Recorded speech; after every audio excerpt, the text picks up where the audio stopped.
Before we get started, just a quick reminder. This show is built on opinion, perspective, and open conversation.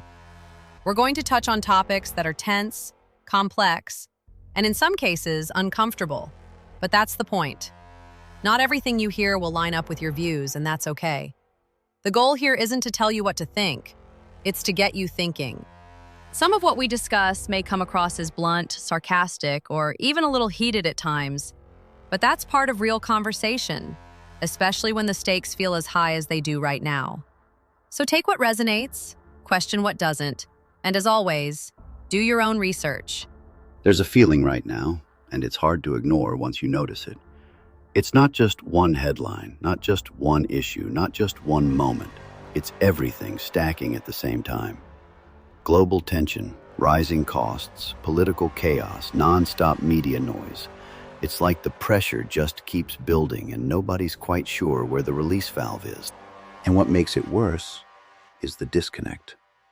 Because if you turn on certain networks, everything's fine, everything's under control, everything's nothing to worry about. Meanwhile, people out here are looking at their bank accounts, watching what's happening overseas, seeing the division at home and thinking, yeah, that doesn't feel fine.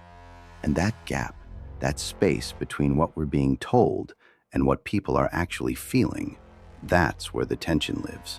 That's where frustration builds. That's where people start asking questions that nobody in power seems interested in answering. So tonight, we're not just talking about one story. We're talking about the pressure itself. How much is too much? And more importantly, what happens when it finally hits the boiling point? All right, let's bring in the crew tonight, because if there's one thing we do well around here, it's take uncomfortable conversations and make them even more uncomfortable. But at least we'll make you laugh while we do it. Brian is here, already fired up, probably 3 headlines deep and 1 CNN clip away from throwing his remote through the TV, which honestly might improve their ratings at this point. Rachel's here, keeping us grounded, balanced, and ready to translate what the rest of us say into something that actually makes sense to normal human beings. Daniel is locked in, connecting dots, drawing lines, and about 5 minutes away from explaining how all of this somehow ties back to decisions that were made 10 years ago that nobody paid attention to at the time. And Skylar's here, ready to push back, call us out, and remind everyone that not every problem can be solved by yelling louder, even though Brian is absolutely going to try. And I'm your host, Artie, and tonight we're cutting straight through the noise. There's this moment that happens before anything breaks, and it's quiet. It's not loud, it's not dramatic, it's not some big explosion like you see in movies. It's subtle. It's pressure building under the surface while everything on the outside still looks like it's holding together. And that's kind of where we are right now as a country. You've got global tensions that feel like they could escalate at any moment, an economy that people are feeling every single day, whether the headlines admit it or not, and a political environment that's so divided it feels like nobody's even pretending to meet in the middle anymore. But here's the real question, and this is where it gets interesting. Are we actually at a breaking point? Or does it just feel that way because everything is amplified, constant, and shoved in our faces 24/7? Because there's a difference between reality and perception, but when perception starts driving behavior, does that difference even matter anymore? So Rachel, let me start with you, because you always bring this back to center. Are we actually heading towards something breaking? Or are people reacting to the pressure of the moment more than the reality of it? I think it's both. And that's what makes this moment so complicated. Because people want a clean answer. They want to know if things are actually falling apart or if it just feels that way. And the truth is, those two things are starting to overlap in a way that's hard to separate. The pressure people are feeling is real, financially, emotionally, culturally. But the intensity of it is absolutely being amplified by how fast information moves and how it's presented. When every headline is urgent, every situation is framed as a crisis, and every network is competing for attention, it creates an environment where people are constantly on edge, even if the underlying reality hasn't shifted as dramatically as it seems. But that doesn't mean the concern isn't justified. There are real stress points right now: global instability, economic pressure, and a level of political division that doesn't just stay in Washington. It spills into everyday life. And when people feel like they're not getting straight answers, or worse, they feel like they're being talked down to or reassured in a way that doesn't match their lived experience, that's where trust starts to erode. That's where the frustration comes from. It's not just the pressure itself. It's the sense that nobody is really acknowledging it honestly. So no, I don't think we're at some inevitable breaking point tomorrow. But I do think we're in a sustained period of tension that people are carrying with them every day. And when that goes on long enough, even small events can feel bigger than they are, because they're landing on top of everything else people are already dealing with. That's the part that worries me. Not one specific crisis, but the accumulation of all of it over time. And that right there, that's the part people don't talk about enough. The accumulation. Because it's not just one thing pushing people. It's everything stacking on top of everything else. And eventually people stop asking, is this real? And start saying, I don't care if it's real. It feels real. And let's be honest, a big part of why it feels that way is because the messaging coming out of certain corners, yeah, I'm looking straight at legacy media here, doesn't match what people are living. You've got anchors sitting behind desks telling people the economy's strong, things are stable, nothing to worry about, while folks are out here watching grocery bills climb, gas prices jump, and global tensions tick up like a countdown clock nobody wants to acknowledge. At some point, that disconnect stops calming people down and starts making them more suspicious. Brian, let me bring you in here because I already know where you're leaning on this. Is this pressure real and being ignored? Or is this the result of bad leadership letting things get to a point they never should have reached in the first place? Oh, it's real. And it's not just being ignored. It's being flat out dismissed, spun, and in some cases straight up lied about. That's the part that should make people angry, because this isn't complicated. People don't need a panel of analysts to tell them how they're doing. They feel it every time they swipe a card, fill up their tank, or look at what's happening overseas.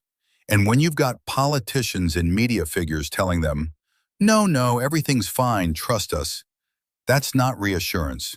That's gaslighting, plain and simple. And let's talk about leadership for a second, because yeah, this didn't just magically happen. Weak decisions, inconsistent messaging, and this constant obsession with optics over results. That's how you get here. You project weakness on the world stage, you prioritize headlines over outcomes, and suddenly you're surprised when things start heating up globally? No, that's not surprising. That's predictable. And people see it. They might not break it down the same way we do, but they feel it. And that's why the trust is gone. And don't even get me started on the media, because they're not just reporting anymore, they're managing perception. They decide what's a crisis, what's no big deal, what gets buried, what gets amplified, and somehow it always seems to line up with protecting the same narratives. That's why people are tuning out, not because they don't care, but because they're tired of being told not to believe what they can clearly see with their own eyes. And that's where things start to shift from frustration into distrust. Because once people feel like they're not being told the full story, they don't just question one thing, they start questioning everything. And that's when it gets interesting. Because whether you agree with Brian or not, there's a reason people feel like something's off. You don't get that kind of widespread tension without something underneath it driving that feeling. Daniel, this is where you usually start connecting dots the rest of us don't even see yet. What are we missing here? Is this just pressure building naturally? Or is there something bigger happening behind the scenes that people aren't being told? What you're seeing right now isn't random. And that's the part people struggle with, because it's easier to believe things are just chaotic than to accept that some of this may actually be structured. Not controlled in the sense of some master plan where every detail is scripted, but guided, influenced, nudged in certain directions over time. Pressure, historically, has always been a tool. Governments use it, institutions use it, even markets respond to it in predictable ways. And when you start seeing multiple pressure points, economic strain, global tension, media amplification, all happening at once, the question isn't just, why is this happening? It's, who benefits from it happening this way? Because pressure changes behavior. It makes people more reactive, more divided, easier to influence. It narrows focus. It pushes people into camps. And when populations are focused on reacting, on arguing, on surviving day to day, they're not paying attention to the quieter shifts happening in policy, power, and long-term strategy. That's not conspiracy theory, that's historical pattern. You can look at any major period of instability and you'll find that while people were focused on the crisis, decisions were being made that reshaped things long after the tension passed. So when people say, something feels off, I don't dismiss that. I think that instinct is picking up on the fact that this isn't just one issue. It's a convergence. And whether intentional or not, the effect is the same. People feel unstable, uncertain, and disconnected from the people making decisions. And once that gap gets wide enough, it's very hard to close. And that's the part that either makes people lean in or completely check out. Because once you start looking at it like that, it's hard to unsee. Whether you agree with Daniel or think he just built a corkboard in his head with invisible string, there's a reason people feel like the ground isn't as steady as it used to be. But here's the flip side of that, and this is where I want to bring Skylar in, because not everyone sees this as some coordinated pressure system or failure of leadership. There are people who look at this and say, yeah, things are tense, but that doesn't mean everything's falling apart, and it definitely doesn't mean there's some larger hand guiding it. So Skylar, are we overcomplicating this? Is this just what a messy modern world looks like? Or is there something to the idea that this level of pressure isn't happening by accident? I think what's happening is people are trying to make sense of a world that's genuinely complicated. And instead of accepting that complexity, there's this tendency to frame it as either total control or total collapse. And the reality is, it's neither. What we're seeing is the result of years, decades, of decisions, systems, and priorities that have layered on top of each other. And now we're feeling the weight of all of it at once. That's not a conspiracy. That's cause and effect. But I will say this. The pressure people feel is absolutely real, and it's not being imagined or exaggerated. The difference is where that pressure is coming from. It's not just media narratives or global tensions. It's healthcare costs. It's wages not keeping up. It's people working harder and still feeling like they're falling behind. That's the part that sometimes gets lost in these conversations, because it's easier to point at headlines than it is to address systemic issues that have been building for a long time.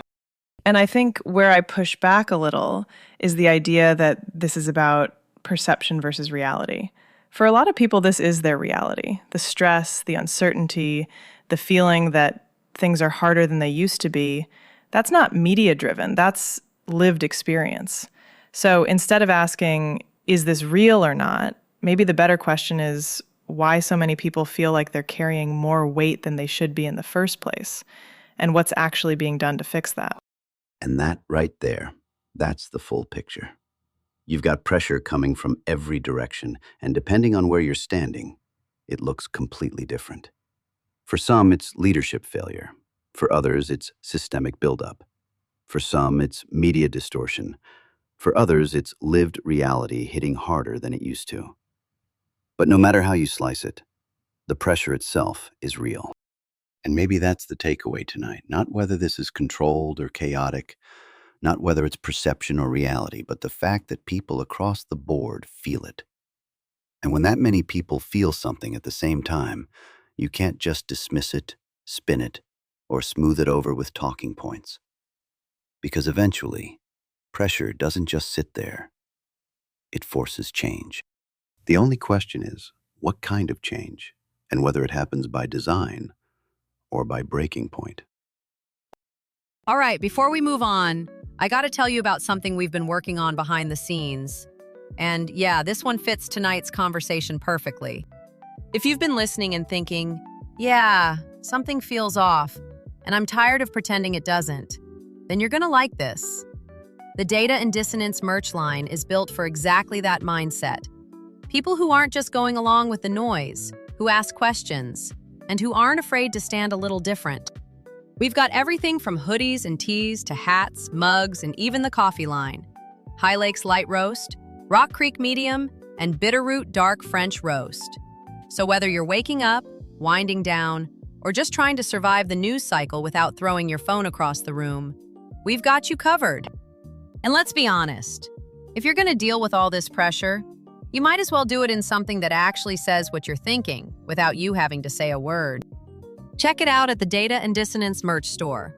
Links in the description. Support the show, support the message. And maybe grab a coffee strong enough to get through the next headline. There's something different about the moment we're in right now. And it's not just the headlines, it's not just the politics, and it's not just what's happening globally. It's the feeling that things are constantly building without ever releasing. It's the sense that every week adds something new to the pile, more pressure, more division, more uncertainty. And instead of clarity, we get spin. Instead of answers, we get talking points. And over time, that starts to wear people down in a way that doesn't show up in a single story, but shows up everywhere else, in conversations, in attitudes, in the way people look at the future. And what makes it worse is that disconnect we talked about tonight. The gap between what people are being told and what they're actually experiencing. Because once that gap gets wide enough, people stop trusting the message entirely. They stop believing the reassurance, they stop buying the narrative, and they start relying on their own instincts instead. And whether you agree with that or not, that shift matters. Because when trust erodes at that level, it doesn't just affect politics. It affects how people see everything around them. But here's the part that doesn't get enough attention. Pressure doesn't just break things, it clarifies things. It forces people to pay attention. It forces people to question. It forces people to decide what they actually believe instead of just repeating what they've been told. And in a strange way, that's where some of the most important shifts start. Not in comfort, not when everything feels stable, but when people start realizing that something isn't lining up the way it should. So maybe the question isn't whether we're at a breaking point or not. Maybe the real question is what people do with that pressure while it's building. Do they tune out? Do they fall into the noise? Or do they start paying closer attention to what's actually happening around them? Because one way or another, this moment is shaping something. And whether that leads to clarity or chaos depends on what people choose to see when they stop looking away. Remember to speak truth, stir thought. Tonight's episode is brought to you by the Caleb Rourke Thriller series, a high-stakes, pulse-pounding saga that dives deep into covert operations, global power struggles, and the kind of behind-the-scenes decisions most people never get to see or question. If you like the kind of conversations we have here on Data and Dissonance, where nothing is ever quite as simple as it looks, then this series is going to hit home. From the Covenant Protocol to the Prophet Directive, and now continuing with Black Echo Rising, this story pulls you into a world where truth is layered, power is hidden, and every move has consequences that reach further than anyone expects. It's available now on Amazon, and whether you're into action, suspense, or stories that make you think twice about how the world really works, this is one you don't want to miss.